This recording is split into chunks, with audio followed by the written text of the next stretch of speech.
for the moon. A rocket, a boy, and the first moon landing.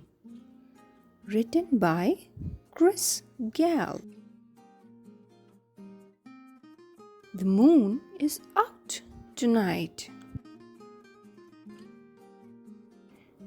In the morning, 3 brave men will climb inside a giant rocket, blast off into space, and fly to the moon.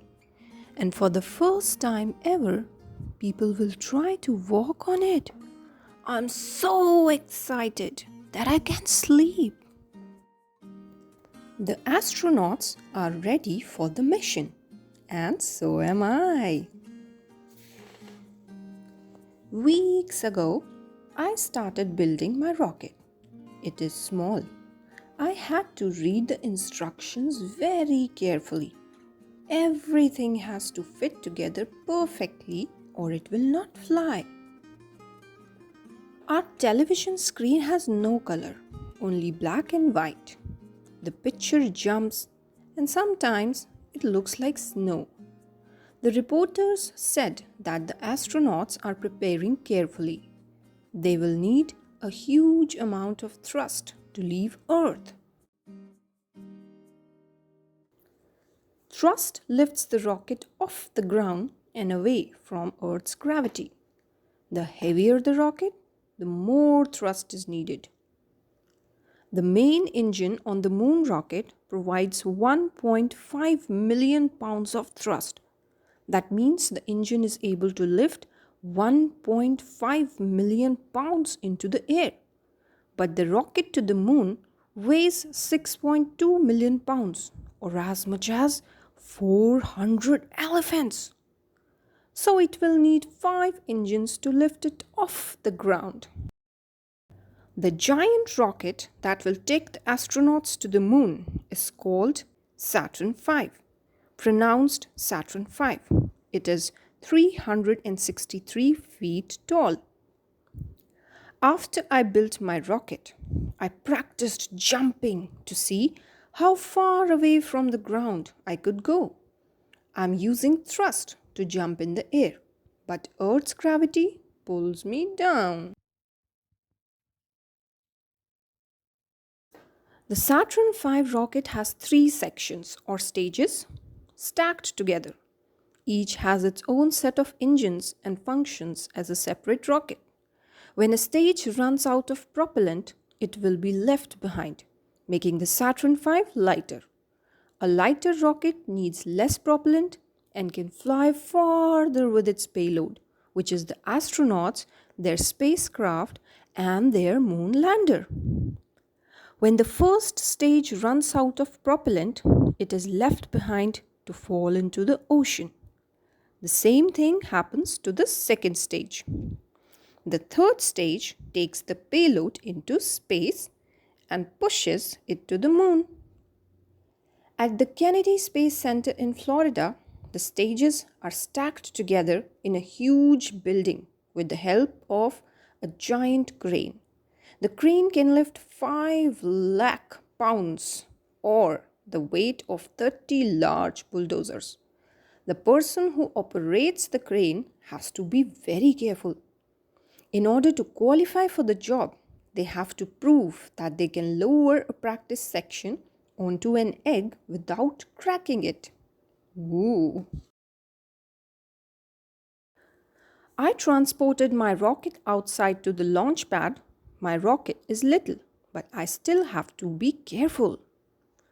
Months after it was assembled, the Saturn V was moved to the launch pad.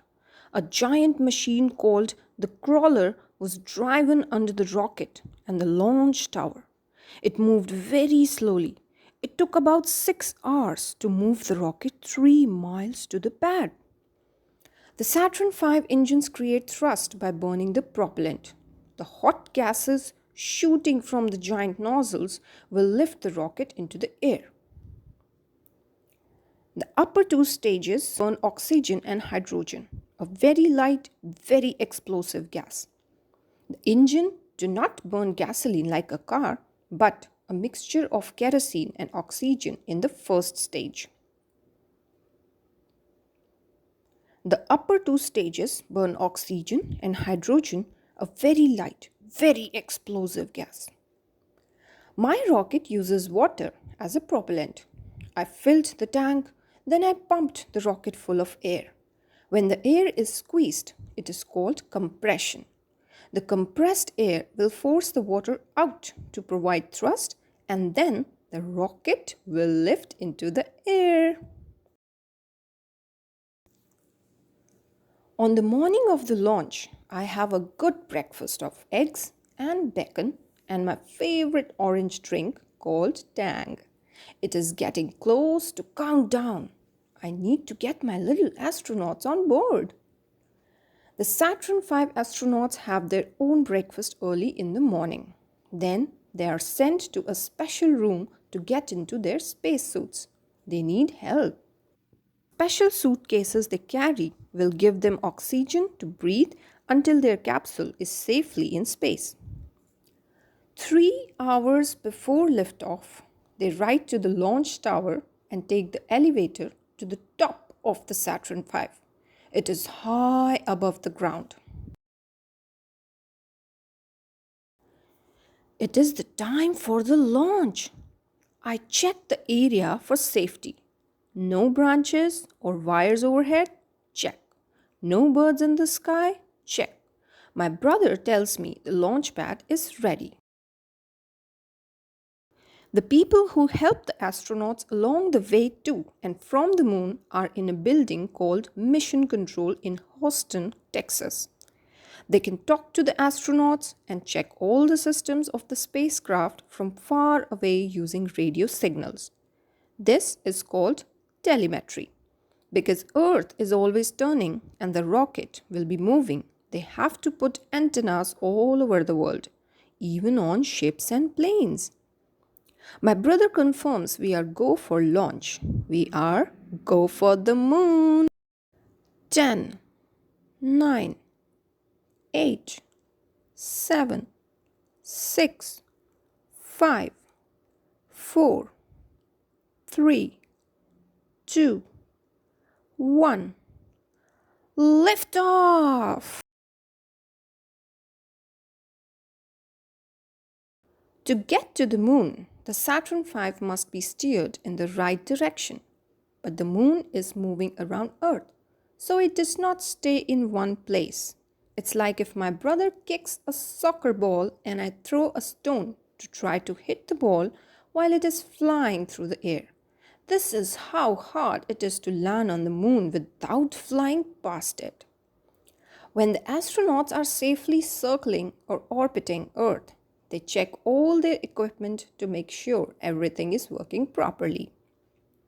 The direction and speed of the spacecraft are measured from the ground. This is called navigation and guidance. To check the results from mission control, the astronauts use a special instrument called a sextant to find their position, just as sailors did long ago to guide their way across the oceans. After they have orbited Earth nearly twice, the third stage is reignited to push the astronauts away from Earth's gravity and towards the moon. In 3 days, the moon's gravity will be stronger. I climb through the hatch of my spaceship until I get to the moon. This will be my home. I bring food and water and power for the trip. I even pack a jar of Tang.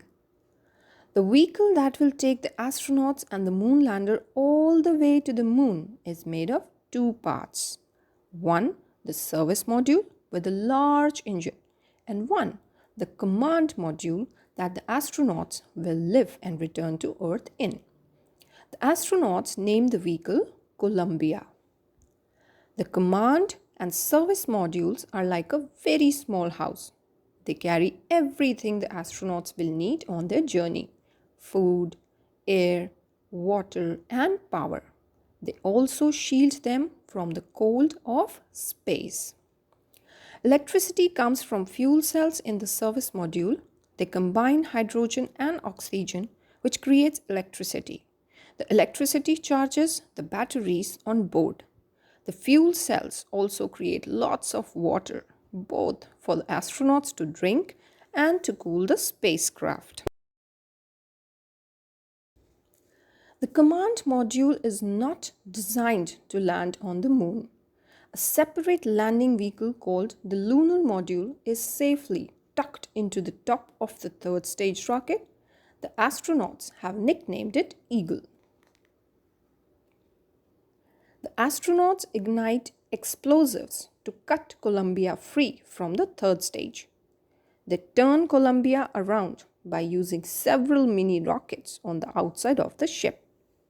Then they use the rockets to push the nose of Columbia into the hatch at the top of Eagle to pull it away from the third stage. The two craft are connected with latches. This is called docking.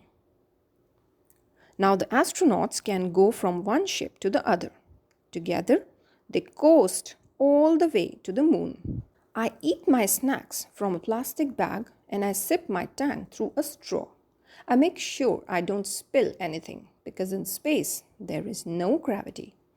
Any spills will float around inside the ship and cause trouble for the spacecraft and the astronauts. The astronauts sleep when they can, but it is not easy because there are many noises inside the spacecraft. They eat food that's just like food on Earth, but it's dried out so it will weigh less. Water is added from a special water gun when it is time to eat. The next day, I get to know my lunar module. I have to climb a ladder to get in and out of it. It has no seats, so we have to stand to see out the window. Eagle has two parts. The lower part has its own engine, which is used to slow down Eagle as it approaches the surface of the moon. The legs are extended before departing from the command service module and have large round pads in case the ground is very soft. The upper part also has an engine and room for two astronauts. It will carry them to the moon's surface and back to the command module after the landing. It is time to put on my spacesuit. The astronauts' suits are like small spaceships. The moon has no air, so they have a special backpack that gives them oxygen to breathe and water for cooling. The suit is made of many layers. The first layer has hundreds of feet of tubing that carries water to cool the body. The next layer keeps the air inside, and the outer layer provides protection from heat and cold. Also, the suits are easy to move in. After Columbia has orbited the moon several times, astronauts Neil Armstrong and Buzz Aldrin say goodbye to Michael Collins. He will stay behind in Columbia and wait for them to return. Neil and Buzz climb aboard Eagle, close the hatch, and undock from Columbia. Landing on the moon isn't easy. The astronauts aim to land at a place called the Sea of Tranquility. It isn't a real sea because there is no water on the moon. To get there, they have to steer Eagle exactly with just the right amount of thrust to slow down Eagle so they don't crash. The astronauts fire their engine to slowly drop closer to the moon's surface. I send my lunar module model down a piece of string. If the lunar module goes down too fast, it will crash. If it goes down too slowly, it will run out of fuel and also crash. The string needs to be at just the right angle. A small computer controls Eagle. When they get closer to the moon's surface, Neil guides the computer to a safe landing spot. Carefully, he inches toward the surface of the moon. He does not want to land in a crater. Then, with a soft bump, Eagle lands on the moon. My whole family huddles around the TV. Everyone is so nervous that no one speaks. Finally, I see a shadow moving across the screen. On the TV, I hear, "That's one small step for a man, one giant leap for mankind." Neil Armstrong is the first man to walk on the moon. Buzz Aldrin climbs down the ladder next. I run around the house practicing my giant leaps. With the moon shining brightly overhead, I bound outside like a real astronaut. The astronauts spend 2.5 hours on the surface of the moon. They collect rocks, take pictures, and set up experiments. The moon has much less gravity than Earth, so an astronaut needs less effort to hop around. They jump like little kids. But soon it is time to go home. They leave their backpacks on the moon because they will not need them again. And they no longer need the landing section of the lunar module, so it is also left behind. Neil and Buzz ignite Eagle's engine and blast off the moon. Soon they carefully dock Eagle to Columbia. They bring some rocks and their pictures with them. Then they detach Eagle and aim for Earth the same way that they aimed for the moon. They use the thrust from Columbia's main engine to push them out of orbit and away from the moon's gravity. Soon, Earth's gravity will become stronger, and after 3 days, their journey will be almost over. Then they will be near home. The empty Eagle falls slowly back to the moon, where eventually it crashes and creates a crater. When Columbia nears Earth, it is time to say goodbye to the service module. The two parts of the spacecraft separate with a bang. The astronauts use little rockets to turn Columbia around so its large, round heat shield is pointed toward Earth. When an object passes through air at a high speed, the air is compressed in front of it and gets very hot. When Columbia reaches Earth's atmosphere, this shock wave will become almost as hot as the surface of the sun. The heat shield prevents it from burning up. The vehicle must enter the atmosphere at just the right angle or it will skip away into space. When Columbia reaches 10,000 feet above the ocean, it has slowed enough and the main parachutes shoot out of its nose.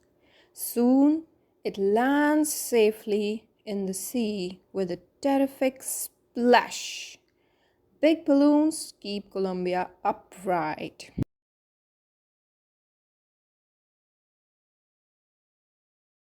The astronauts are home safe. They have traveled 500,000 miles to do what no human has ever done before. Thousands of men and women on Earth helped them get out to the moon. Soon there will be parades and hugs and tears of joy. On this day, I have more thrust than I have ever had before. Back in Florida at the Kennedy Space Center, a new rocket is being prepared and new astronauts are training. The next countdown starts. At home, the countdown has started too. My next journey has just begun. On July 20, 1969, at 9 in the evening, I sat transfixed in front of a snowy black and white television in a small farmhouse in rural Illinois. The dark shapes on the screen were hard to make out and the wait had been long. Neil Armstrong was about to descend the ladder of the lunar module and set foot on the moon. In that moment, my life's path would be forever changed. I was 7 years old. Astronomy and space travel were my first true passions. I built all the models from the Apollo program. I spent every clear night in my front yard peering through an antique telescope and hoping to see something that no one had ever seen before. I launched small rockets propelled by compressed water. By the time I was 12, I had built my first rocket that actually burned solid rocket fuel. In subsequent years, I built many more, all with different flight characteristics, allowing me to go even higher and faster. My interest in rocketry continues to this day. While I was never able to actually propel myself into space, I was eventually able to find a way to get off the ground. I earned my pilot's license as soon as I had the money to do so, and I eventually embarked on the pursuit of the crowning achievement of any aspiring model maker. I built my own aircraft, not a model, but a real plane that I could fly. I still have my rockets, though some are now old and fragile and will never fly again. Many flew to great heights.